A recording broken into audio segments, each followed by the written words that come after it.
सेना के तीनों प्रमुख प्रेस कॉन्फ्रेंस कर रहे हैं, सुनाते हैं आपको। Tripathi, chief of personal Indian navy, and from the army, Lieutenant General C.B. Ponnappa, Adjutant General of the Indian Army.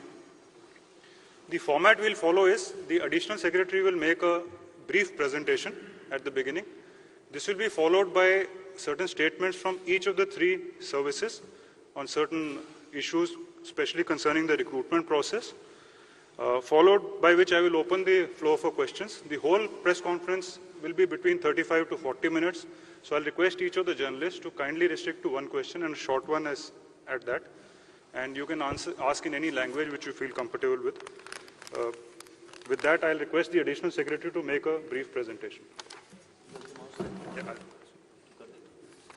Jai Hind, gentlemen and lady.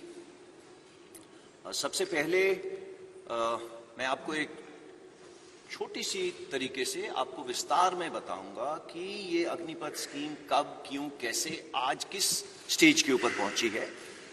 ये अनाउंसमेंट ये अनाउंसमेंट 14 जून को हुई थी। 14 जून को दो महत्वपूर्ण चीजों की अनाउंसमेंट हुई। एक 10.5 लाख जॉब्स गवर्नमेंट के लिए और दूसरी अनाउंसमेंट अग्निपथ स्कीम की, जहां पे केवल 46,000 वैकेंसीज थी।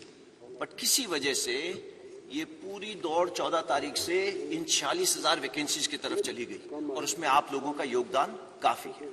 Go next. ये रिफॉर्म क्यों आया? ये रिफॉर्म लॉन्ग पेंडिंग था। सबसे ऊपर वाली आप स्टेटमेंट देखिए, ये स्टेटमेंट आज की नहीं है, ये 1989 की स्टेटमेंट है। 1989 में ये काम शुरू हुआ था। हमारी तमन्ना थी कि ये काम शुरू हो, बट उसकी और भी कई सारी पहलू थे। वो चाहता था कि ऑफिसर की एज कम हो, कमांडिंग ऑफिसर की एज कम हो, टीथ टू टेल रेशियो कम हो, तो एक एक करके ये काम शुरू करा गया। कमांडिंग ऑफिसर की एज कम करी गई, जो हमारी टीथ टू टेल रेशियो है वो कम करी गई। उसके बाद कारगिल रिव्यू कमेटी के अंदर अरुण सिंह कमेटी ने बोला एक सीडीएस का गठन होना चाहिए, वो काम हुआ। अब उसी चीज को आगे ले जाते हुए हमने जो नेक्स्ट रिफॉर्म था वो था कि किसी तरीके से जो एज हमारी 32 साल है, ये देखिए ये बता रहा है 30 साल 1989, आज ये 32 साल पहुंच गई है। 32 साल को किस तरीके से 26 साल ला सके, ऐसा क्यों? हमारे को यूथफुल प्रोफाइल चाहिए। ये क्यों चाहिए? बिकॉज आप सबको मालूम है 2030 के अंदर हमारे देश के अंदर 50% पीपल 25 साल की उम्र से कम होंगे। क्या ये अच्छा लगता है कि देश की सेना जो रक्षा कर रही है दे आर 32 इयर्स? ये हमारा सिर्फ एक ही मुद्दा है कि हम किसी तरीके से यंग हो जाएं। इसको स्टडी करा गया पिछले 2 साल एंड ये सीरियस वर्क।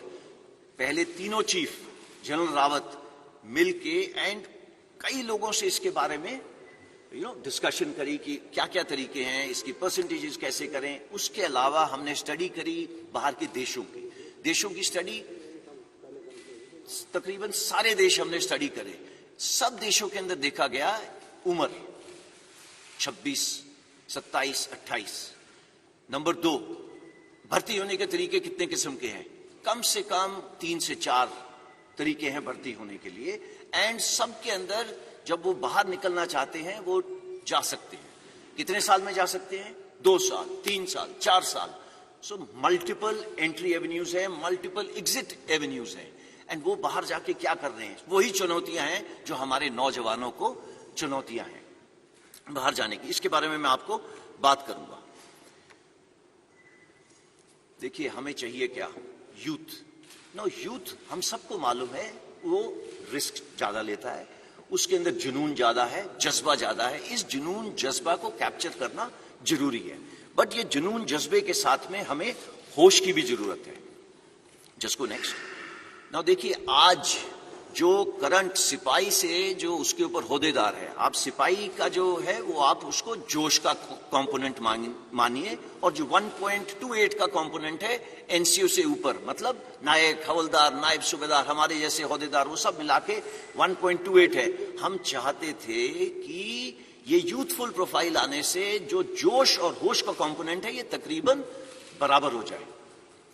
एंड इससे होगा क्या?